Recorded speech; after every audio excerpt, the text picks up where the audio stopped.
Hello' everyone, আপোনালোক সকলোকে মোৰ অন্য এটি ভিডিঅ'লৈ স্বাগতম। আমি সকলোৱে গম পাওঁ যে অহা ইংৰাজীৰ 10 ফেব্ৰুৱাৰীৰ পৰা মেট্ৰিক পৰীক্ষা অনুষ্ঠিত হ'বলৈ গৈ আছে। প্ৰথমটো পৰীক্ষা আছে অসমীয়া। তাৰে কিছুমান মষ্ট ইম্পৰ্টেণ্ট কুৱেশ্যনছ লৈ আহিছোঁ, বহুত CBSE আৰু ছেবা বৰ্ডৰ কাৰণে। Let's gate started. পোনপ্ৰথমে ইয়াত আছে ইনফোচিছ কোম্পানীৰ প্ৰতিষ্ঠাপক কোন? কিহে অসমীয়া জাতিক অধিক কটকটীয়া কৰিলে?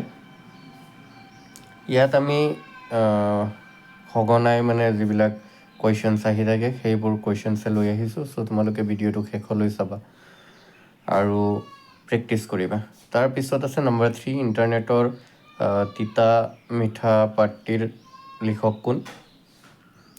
অৰুণিমা সিনহাৰ ঘৰ ক'ত আছিল? পল কোন শ্ৰেণীত পঢ়ে? লিখকে ইৰাণলৈ কি দায়িত্ব লৈ গৈছিল?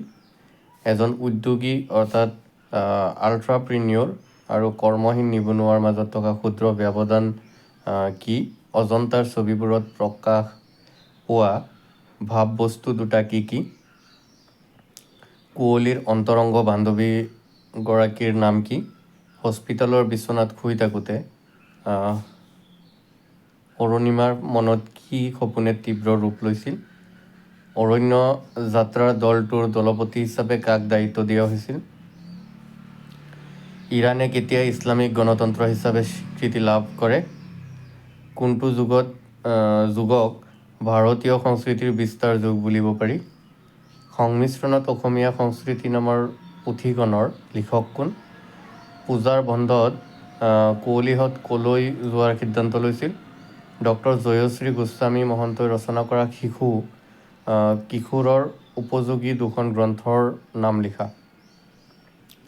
তাৰপিছত আছে অনুৰাধা শৰ্মা পূজাৰীয়ে সাহিত্য আৰু সংবাদ সেৱাৰ স্বীকৃতিস্বৰূপে কি বঁটা লাভ কৰিছিল? ইৰাণীসকলে নৱবৰ্ষক কি বোলে? তোমাৰ পাঠ্যপুথিৰ বৰগীতটি কোনে ৰচনা কৰা? আজান ফকীৰৰ আচল নাম কি আছিল? তাৰপিছত আছে প্ৰশস্তিৰ অৰ্থ কি? অসমৰ স্বৰ্গদেৱে কিহেৰে দেউল সাজিছিল?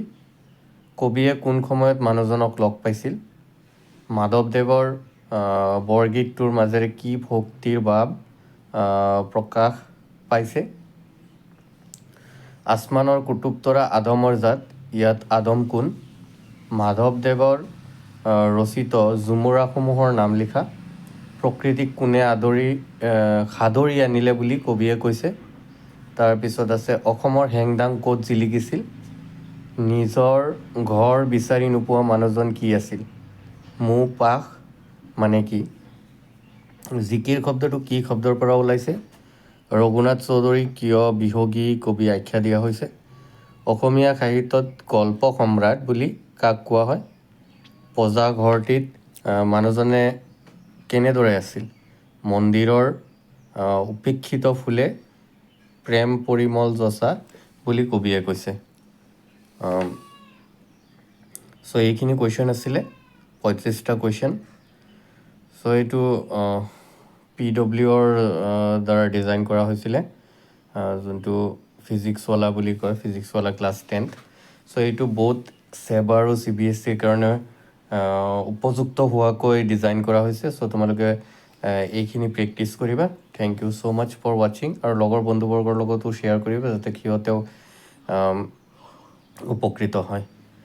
আৰু যদি ইয়াৰ পৰা কোনো ধৰণৰ কুৱেশ্যনৰ আনচাৰ তোমালোকৰ নজনাত আছে, তোমালোকে জনাবা, মই দিবলৈ চেষ্টা কৰিম। Thank you so' much for ৱাচিং। All the best for your exam.